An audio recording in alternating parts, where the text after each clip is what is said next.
Hey guys, today I'm going to be showing you how to make prime rib. We're going to be starting with room temperature prime rib. You want to leave it out for, I don't know, as long as you can. This one's been sitting out for about 6 hours. It's now slightly cool to the touch, but should be ready to go. Number one thing you want to do is make sure that it's completely dry. So you want to take a paper towel and dry it off. Get rid of all the moisture, that way instead of boiling, it's going to be frying. And we're going to be doing it in the air fryer today. Alright, once it's nice and dry, you want to spice it up. I'm using a Montreal steak rub today. So we got about, I don't know, 1.5 tablespoons of Montreal steak rub.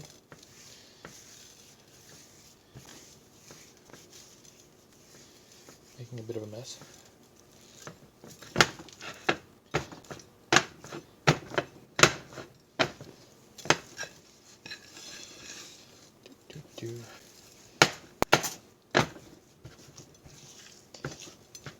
Just rub it in there. If there's any really big chunks of fat, you can cut those off, but usually more fat means you'll get a nicer flavor. I'm doing mine on a rotisserie, so next thing I'm going to do is skewer it with my rotisserie. I'm just going to pause it because I'm going to need 2 hands for that. And there we go. We're now on our spit. I've got my little clips on the sides, and then we're going to be putting it into a air fryer. So I'm going to preheat my air fryer as hot as it'll go. In mine it's going to be 400 degrees, and we're going to cook it for about 15 minutes. And here we are, ready to go in the air fryer. Alright, once your 15 minutes is up, the outside will be nicely browned. And then we're going to put the air fryer on for 1 hour at 325 on our rotisserie, and it's going to slow cook for an hour. In the meantime, we need to make Yorkshire pudding. Alright, to make our Yorkshire pudding, we're going to start with 3 eggs. I'm going to put them in a bowl. I'm going to whisk them up a little bit.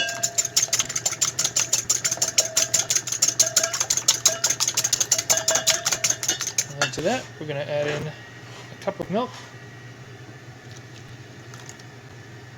Give that another whisk.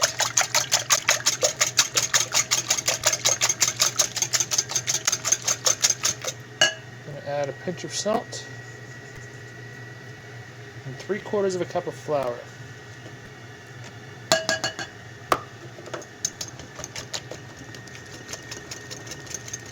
You want to make this well ahead of time because it tastes best if you let it sit for a little while. Even though there's a couple, globs of flour in there, it's all right because it'll all mix together as the prime rib is cooking. So next up, we're going to want to heat up our muffin tins. So you want to grab a muffin tin, and about 30 minutes before the prime rib is ready, you're going to want to have you want to put the muffin tins into the oven so they can start heating up. First, we're going to add some oil to the bottom of each of the muffin tins. Just enough to cover the bottom. I like to use vegetable oil because it doesn't burn very easily, but you can also use margarine if you prefer. And then you want to take your finger and just sort of run it along the inside of the cup. That way you make sure that the Yorkshire puddings don't stick to the side of the muffin pan.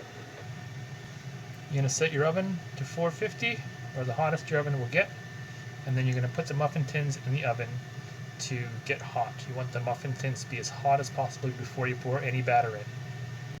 Alright, well that's on the go. We're going to get our mashed potatoes going. We're going to put some potatoes into a saucepan, about 1.5 potatoes per person. Cover them with enough water to cover them, and add a bit of salt. It's cooking. Alright, next up is going to be the gravy. You can't have Yorkshire pudding without gravy. So we're going to start by melting about 3 tablespoons of butter in a saucepan or frying pan. I think a frying pan is a little easier. And once that's melted, we're going to add in some shallots, some celery, and some mushrooms. If you don't like celery, if you don't like mushrooms, don't add mushrooms. But a little onion is really important. And by this point, your oil should be ready for your Yorkshire puddings. It might be a little smoky, don't worry about that.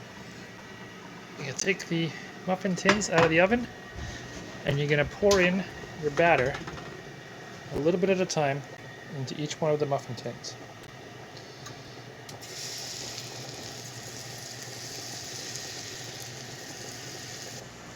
Once they're all filled, pop it back in the oven for about 20 minutes or until they look ready.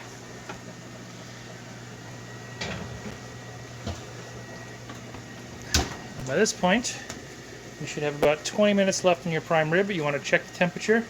Once it hits 160, you're going to take it out of the oven. Mine's not quite there yet, so we're going to move on and we're going to drain the potatoes. And you want to uncover the potatoes and let all that steam come off. You want the potatoes to be as dry as possible, so you get so that the mashed potatoes absorb as much of the sour cream as possible. In the meantime, our vegetables are sautéing for our gravy, and once those start to get soft and translucent, then we're going to add some flour. So we're going to add about 1/4 cup of flour right to the saucepan here, and you want to mix all that flour in with the vegetables until it sort of makes like a paste, because the flour is going to mix with the oil, but it doesn't mix with water very well. So it sort of almost makes like a bread at the bottom of the pan.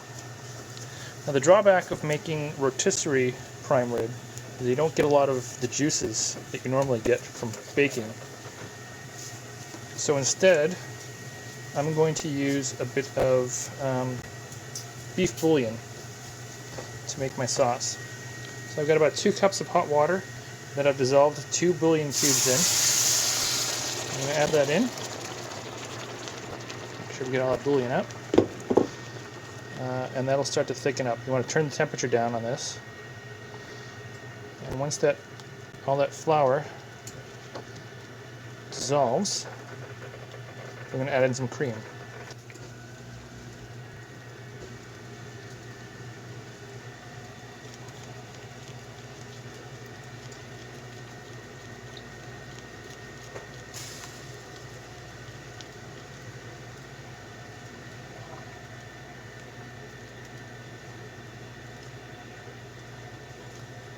Alright, looks pretty good. Once it starts to bubble like that and thicken, we're going to add in some cream. And if you prefer milk, that's cool too. Add in about 1/2 cup. Stir that up. And then we're going to salt it to taste. So now our prime rib has come out of the oven. It looks fantastic. We're going to cover it up with some foil and let it sit for about 10 minutes. The last thing we want to do is our mashed potatoes. We're going to add in about 2 tablespoons of butter. I don't know, maybe about a tablespoon, maybe 2 tablespoons of sour cream. And then a bit of garlic. You can use fresh garlic, it's probably a little better, but this is a little easier. I'm going to take that and we're going to use a potato masher and mash that up. So our Yorkshire puddings are ready to come out of the oven now. They should be nice and golden. Our gravy should be nice and thick. Perfect. And our mashed potatoes should be mashed. Add a little salt if you like them a little saltier, but with the gravy you might not need it. Throw on some vegetables to go on the side, and you've got yourself a nice prime rib dinner. Next we're going to chop up the prime rib. I like to use a electric knife to get it nice and thin, and we'll serve it up. And there we have prime rib, medium rare, with Yorkshire pudding, mashed potatoes, and gravy. Enjoy.